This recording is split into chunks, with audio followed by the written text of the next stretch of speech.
Hey everybody, Andy's free guitar chart videos here on this brisk morning, and I have chart 166 here that's kind of been revamped, so we're going to do another lesson on it.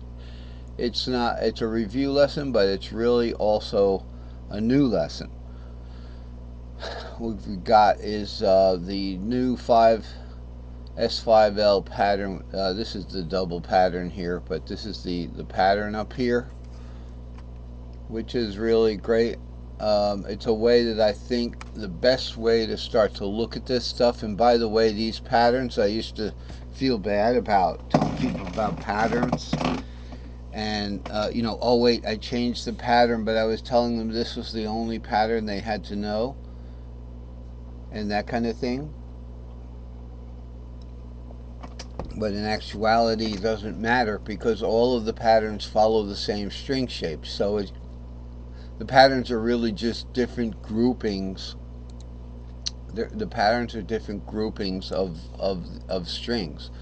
So you could take anything. You could go like here's this little grouping of the string pattern, right? You do a two S5Ls, and you get a 10-string pattern. That's your basic 10-string pattern.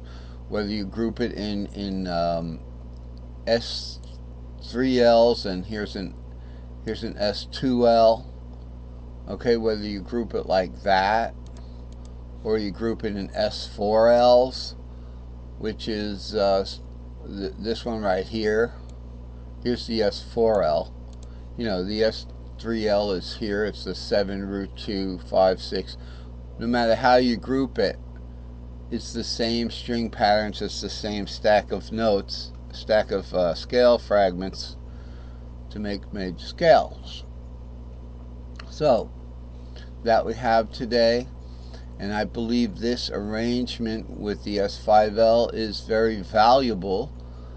I would caution in calling it the G pattern. It is certainly the G shape pattern, but I would caution it in calling that because in the with the normal situation where we have E, A, D, G, B in E tuning, when you play a G like that, you can't get the F sharp if you want to do a diatonic on that G. You can't get the F sharp, so it would be, and this, you can't get that F sharp with that pattern. So I would caution beginners not to call it a G pattern. It's a it's a stack of 5 long, okay, and that's 7L pattern for string shape fitting.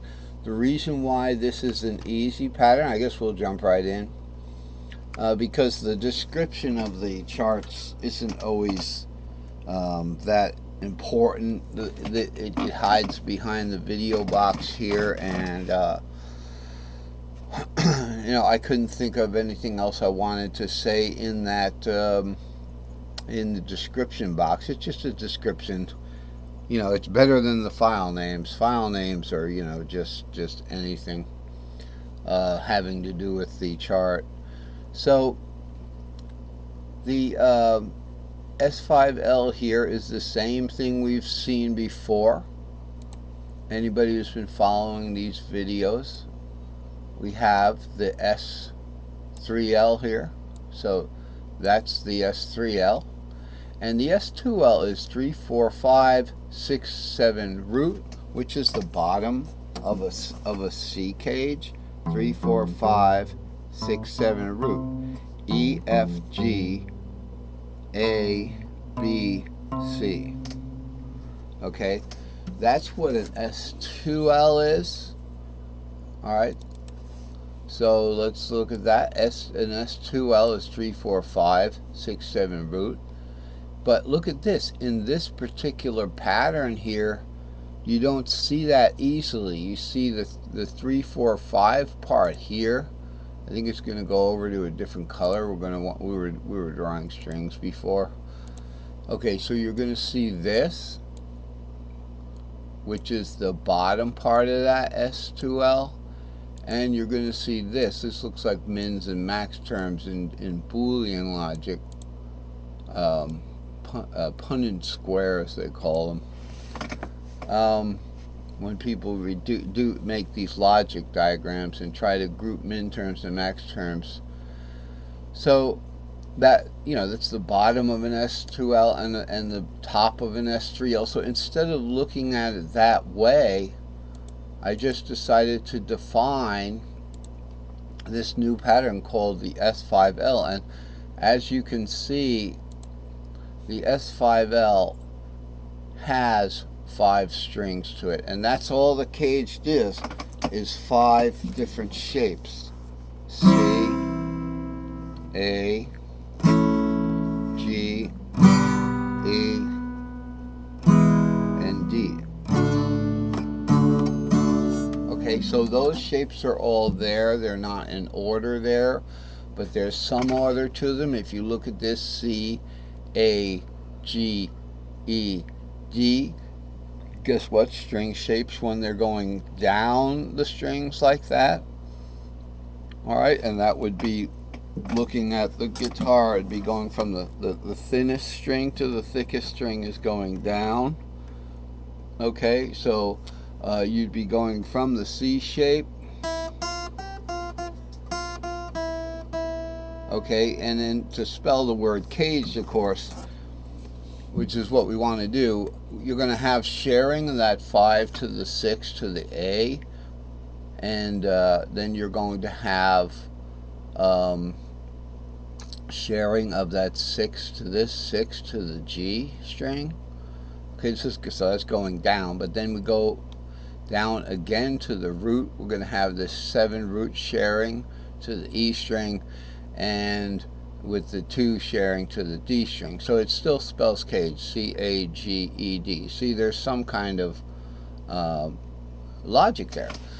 However, in the string circle, okay, if we kind of, and this is something else we're going to get to today, which is going to be fun.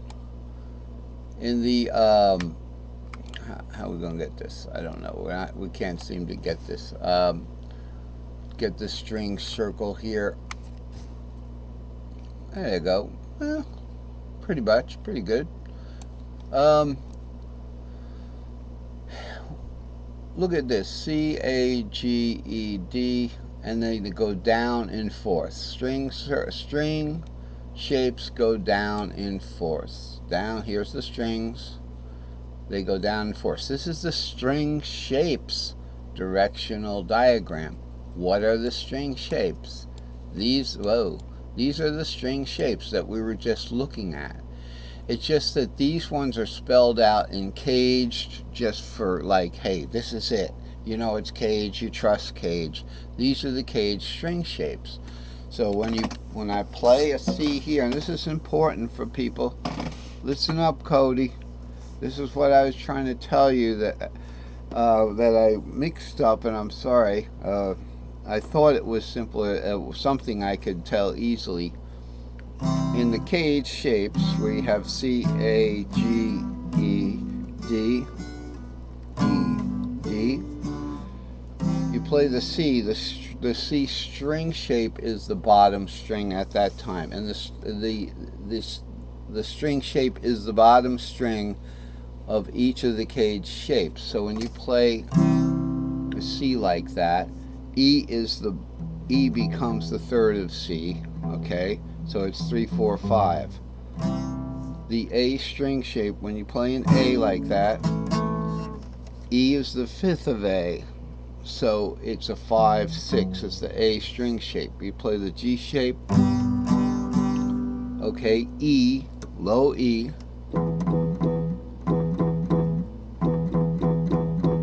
Okay. So, the low E becomes the G, the bottom string of the G becomes the G string shape. Okay, and the E, the E becomes the root. So the E is now we don't have